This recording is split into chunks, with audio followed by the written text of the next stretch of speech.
just this. Those words seemed remarkably simple to me the first time I heard someone use them in the context of awakening. My friend and teacher, Angelo Dilullo, who some of you also know, was referring to awakening as just this. And it felt like being told that the magical unicorn that I'd been seeking for ever and ever, what felt like lifetimes, was actually just the horse behind the fence as I was driving down a road. Any horse, any fence, any road. And my mind went, no, not just this. I don't want just this. This is not what I'm here for. Not this was really my answer. Just this? No, not this. But I sat with that. And I said to myself, what does this mean for you if this really is it? Am I trapped here? Because for me, that's what life had gotten to. I felt trapped. I felt trapped in this sense of suffering. Just something always felt off. And even when things were going my way, or I would get a thing that I wanted, or my desires were being realized, there was still something in the back of my mind going, not gonna last. This isn't it. But when I heard Angelo say, it's just this, along with that resistance, that, oh no, not this, there was a glimmer of realization. There was something in me that felt what my mind could not understand. A felt sense of what was meant by just this.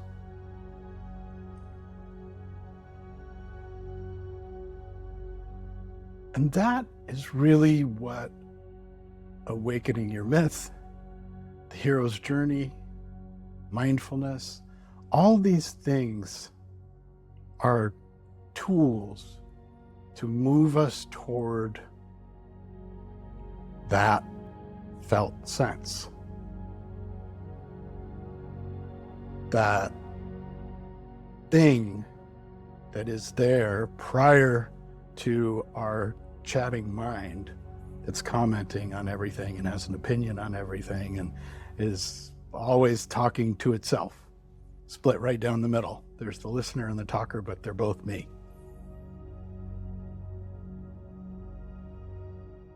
All of this points to what's prior to that, which is just this. So when we bring gentle, curious awareness to this moment, we are bringing an openness to just this, to laying down our seeker's hat and being here now, as Ram Dass used to like to say. When we are feeling that felt sense of compassion that we're all in this together. We are feeling into what it's like to be in this body, a human being, here, now, just this. When we're listening to the thoughts, when we're talking back to the thoughts, when we're bringing gentleness to that,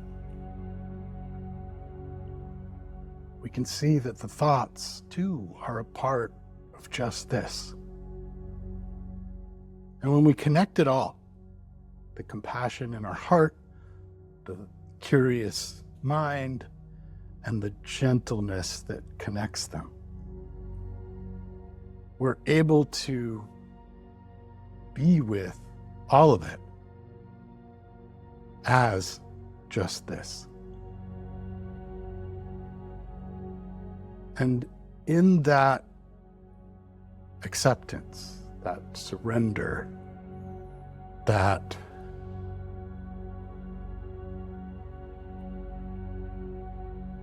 attention to what is, there's a falling away of what isn't. And that is that sense of the one who is suffering, the separate suffering self, who feels like they're at the heart of all of it. But in this immersion of just this, we're able to see that just this is so much bigger than what we've taken this to be. So much more complete, so much more primary, so much more than me, I, this separate suffering sense of self.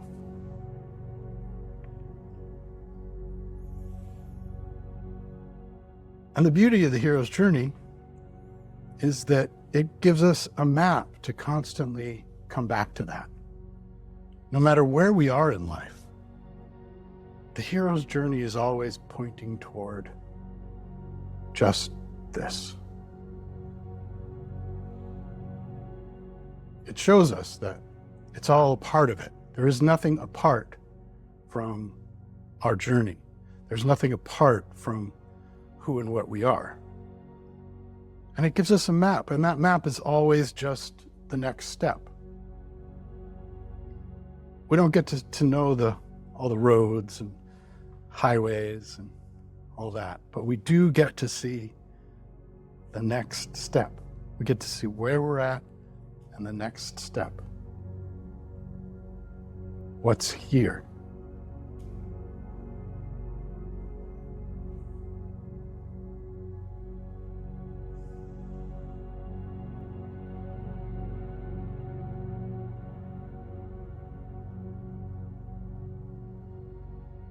And taking that step, when it's rooted in a mindful awareness, is always moving into the unknown,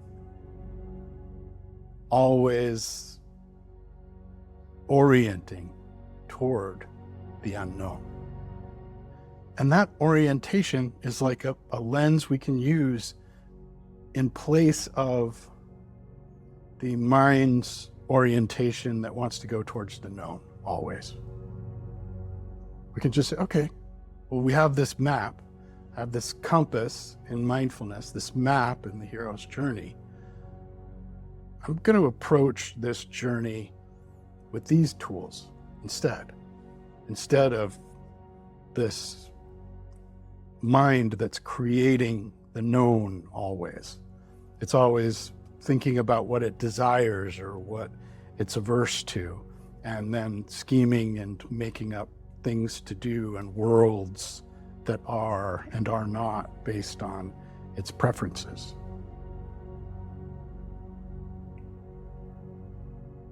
When we start to live through mindfulness in the unknown, with the hero's journey, we're able to take that whole thing that is pushing and pulling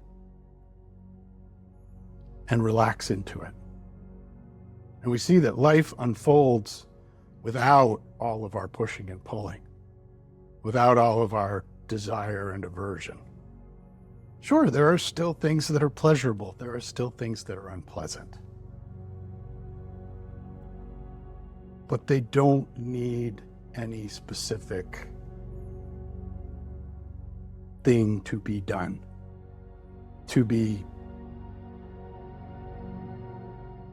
they don't need the creation of the self that's going to fix the problem of them.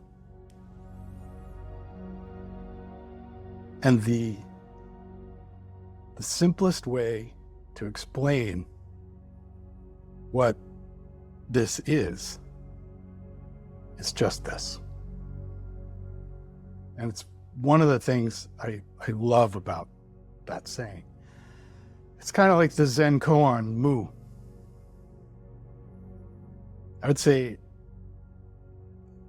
after the first real big shift that I had, the two things that became crystal clear to me and put the biggest smile on my face were, yeah, just this. And then, something that had been so frustrating to me, so felt like an unsolvable puzzle, all of a sudden felt more like a big hug from a jolly Batman.